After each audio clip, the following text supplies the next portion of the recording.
Hello everyone, you're watching CCTV Pakistan and I'm your host Mariam Ellahi, and today I'll be grabbing your attention towards the international relations discussion and the politics going on in the South Asian region, the tensions and the politics and the diplomacy going on specifically in this region. And I have a very sound analyst with me tonight. Mr. Achakzai is a senior politician, he's a columnist, he writes on international forums also, he is representing Pakistan on international media also, and he talks on international relations, and today we'll be talking on the South Asian politics with him. So sir, I'll be starting my discussion with this. Last year we've all seen India unilaterally revoked the special status given to Indian occupied Kashmir in Indian constitution by revoking the articles 370 and 35A. It was a complete lockdown, people were not allowed to move, atrocities and brutalities were being committed by Indian occupied forces in the Indian occupied region. Countries started to talk on this and they raised their concerns on the atrocities. But in the middle of this 2020, we've seen that we are in the middle of a pandemic, a global pandemic, and a lot of things been going on in the world. So do you think that the lost momentum of the Kashmir cause, do you see it regaining itself in the region or international arena? Well, I think Kashmir is no longer a forgotten saga of this region. It has really become a flashpoint that has seen triggering a big regional crisis post Ladakh, South Asia. For the first time, we see post Article 370 Indian Kashmir policy being seriously challenged and undermined, not only by the Kashmiris themselves but also the parties to the dispute, i.e. Pakistan and China. What we have seen is a regional crisis unfolding post August 5 decision of India, and what has happened in Ladakh actually proved that the merger of Kashmir as a union territory with Delhi has never been accepted. Since it's an international dispute, it's part of UN resolution, and the response of Pakistan and China was forthcoming after that decision, and now we have seen that how Ladakh has triggered this big crisis, and now the only option that India is left with is chest thumbing and also doing some face saving like banning talk. So what it means is that they don't have a proper response to what has unfolded in Ladakh. So I think the region see a very interesting geopolitical realignment post August 05, and we see a failure of Indian policy on Kashmir. We see the Indian aggressive posturing being neutralized in a big way, and also the point that Pakistan has been raising that no matter what India does internally, Kashmir is an international dispute. Pakistan is party to it, and there are concerns by other regional countries, including China, that India is an aggressor. What it did in August 5, that it is an aggressor having dispute with smaller nations like Pakistan, Nepal, Bhutan, and browbeating Sri Lanka, and to some extent a border dispute with Bangladesh, and not to mention China, where it has, the Indians have claimed on Achakzai, which is Chinese territory. Now we see that for the last decades, India having a hybrid warfare against not only Pakistan but China. However, this hot confrontation post Ladakh is quite a new phenomenon. In the last 4 decades, the first crisis unfolding between China and India is because India's new posturing in the region. It thinks as if it's a regional superpower, and it wants to browbeat even China, which is a heavyweight, which is a regional power, which is 5 times of its GDP and 10 times bigger in terms of its GDP spending on military prowess. Do you think we can reasonably say that it was a big consequence of that, last year's revocation of the article?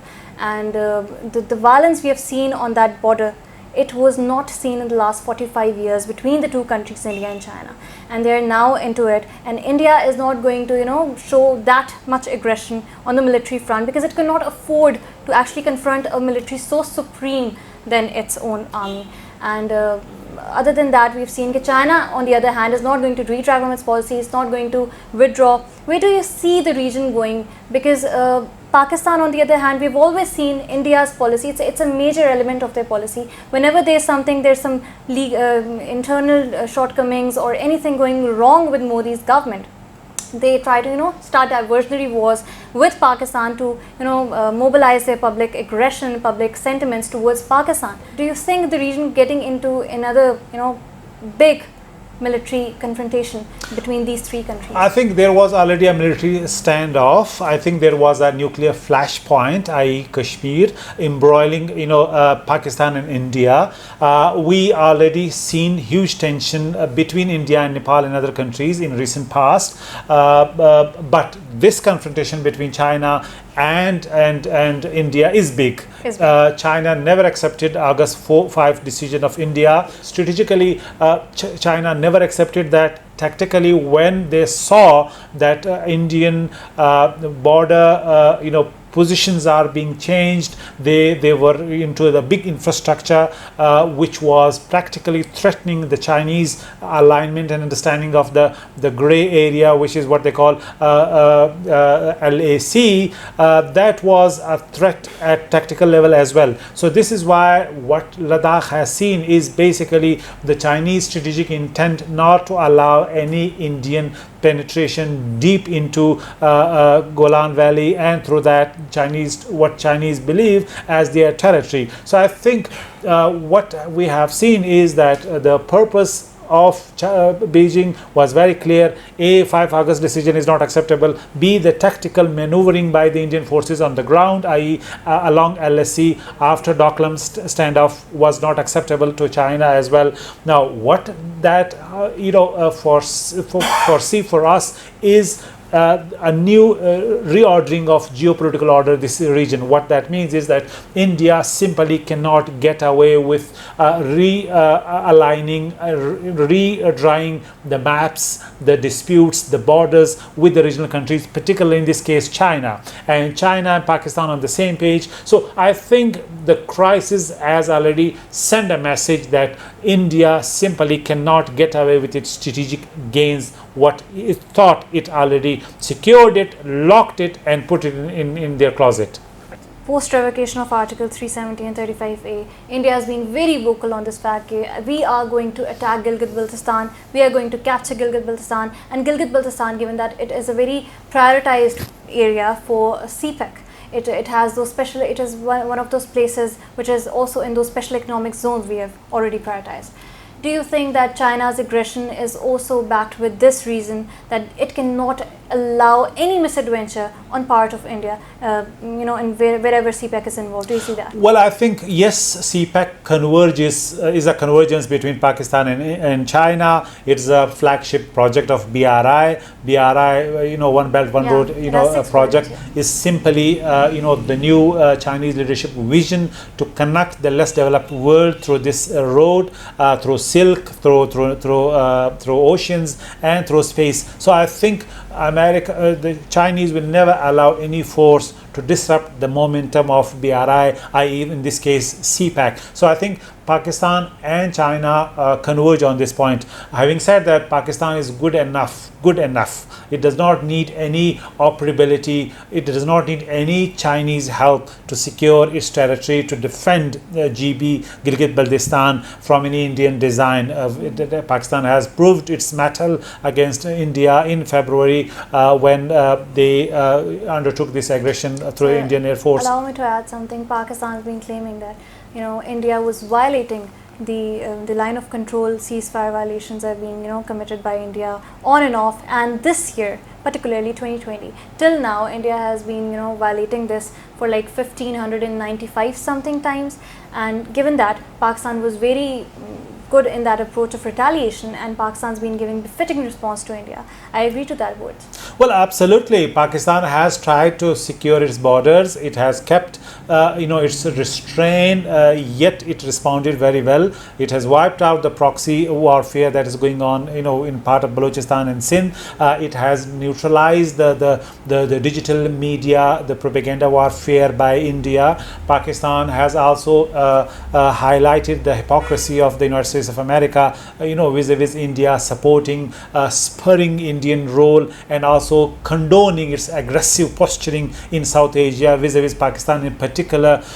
So I think Pakistan has diplomatically and at hybrid warfare has bounced back, hit back. This is why Indian government is facing huge challenges domestically in terms of internal harmony, regionally in terms of big pushback from Pakistan and China as well, and internationally having no concrete alliances that it used to be, whether it was a non-aligned movement in terms of its strategic partnership with Russia, then with America. So both that strategic partnerships are less effective in post-corona world.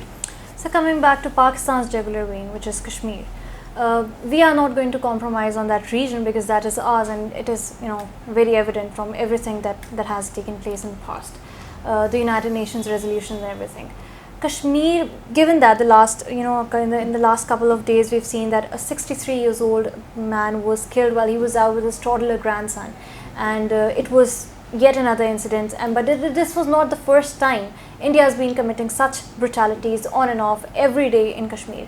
Where do you see Pakistan taking this cause of conflict, the cause of Kashmir conflict in the future? Where do you see that? How effective do you think Pakistan is on the diplomatic front in actually regaining everything that was in our favor going on in Kashmir? Well, I think Pakistan has played its case pretty well diplomatically post August 5 decision of India. It went to United Nations for the first time in the last 30-40 years. The UN had a in closed session, i.e. Security Council, and also condemning India behind the closed door. There was no veto on what was being discussed, particularly Kashmir. So it was a huge success for Pakistan. Then Pakistan, the Prime Minister Imran Khan particularly raised this issue in UN General Assembly, and then after his visit to United States of America with President Trump, it was a hallmark visit when President Trump said that I am prepared to mediate between Pakistan and India, and that was a diplomatic win for Pakistan, because any mediation coming out from the outside world is anathema to India. India does not want to listen to any third party mediation. So still Trump said time and again that was just because Pakistan's diplomatic leverage vis-a-vis President Trump. It was a big success. Then internally in occupied Kashmir, see the uprising.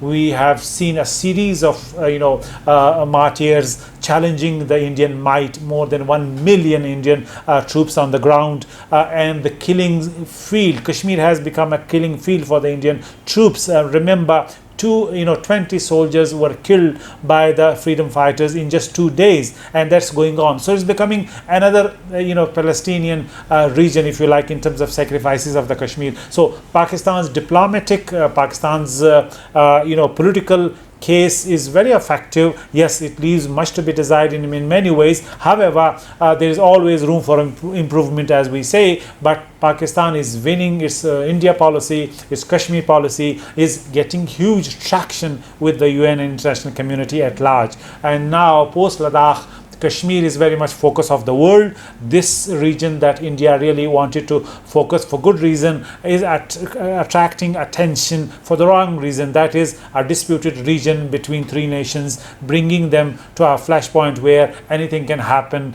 and can shiver the spin of the earth, if you like, if the crisis go south. This is why the world is very much focused on what is going on between India, Pakistan, and between China and India. So I think in a way that is also by default helping Pakistan's case to keep the international attention and diplomatic momentum very much focused on Kashmir and Indian aggression and Indian aggressive posturing towards its neighbors.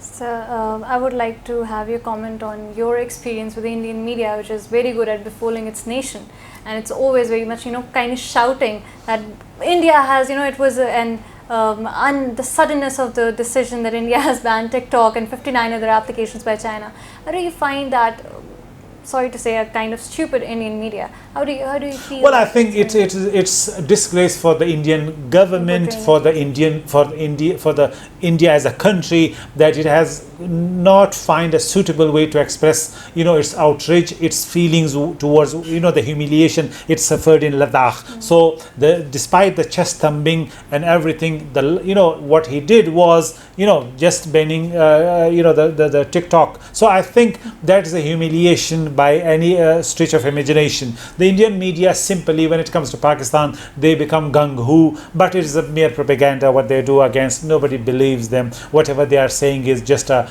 mouthpiece of the Indian establishment on the Pakistan policy and Kashmir policy and China policy of the Indian establishment and the government. They're so afraid of phrasing the facts, because whenever they take some Pakistani analyst on call or on DSNG, not on DSNG, but whenever they're taking Pakistani analysts into their shows, they're not welcoming. They're not even allowing them to say anything. Well, I think it's just a bravado. It's just a film. The film action, they are doing it on the media as well. So when it comes to Pakistan, ho hamare. So, but we know, we have proved our mettle. Pakistan is never scared of. It's the only country that it stood against the Indian bellicosity for the last 40 years. All the smaller neighbors had to mortgage away their sovereignty, their strategic choices to Indian hegemony. But it was Pakistan that it resisted it with big cost, with big sacrifice. So, and that's a history. It is recorded. Nobody would dispute that. So I think Pakistan is very mature in responding to Indian aggression, whether it's LOC heating up, whether it's any proxy war going on across, from Afghanistan into Pakistan and parts of, Pakistan, i.e. Balochistan and Sindh in particular, and also the hybrid propaganda war. So Pakistan is very mature in responding. The response towards Kashmir is very political and mature, diplomatic, and Kartarpur opening was a masterstroke by Pakistan. Simply extending the carpet. Absolutely, peoples to peoples contact, and they didn't have any proper response to counter Pakistani move. So I think Pakistan has very smartly played towards the Indian aggression in at many levels. Sir, I would have to ask for a little comment. Maybe it can be a little bit witty or a bit sarcastic. Ajay Devgn wants to film something on Galwan Valley clash with China. How do you see that? Well, I think they're going to take that Ladakh region back. The Indian, the Bollywood movies, Bollywood tactics. They simply are delusional. They want to misguide their population. So let the 1 billion plus population live in delusion. So if they want to feed on delusion, their people and the nation of 1 billion plus, so they should just forget about their dream of becoming a regional superpower. Having said that, I would conclude it here with this, that Pakistan has been very, very good on its diplomatic front, on its military front, and on everything that was concerned with protecting our sovereignty and our interests and our national security. So India, on the other hand, is going to lose tomorrow or day after tomorrow. It is not going to win in anything, because it is dealing with dishonesty. It is not that of a nation that wins with truth and facts. Let's just get it done. So thank you so much for your time. Thank you for having me. It was a pleasure meeting you. It was a pleasure for me to be having you in my show. So thank you so much, and I will wind up here. Thank you so much for watching this, and this is your host Mariam Ellahi signing off. Take care. Have a good day.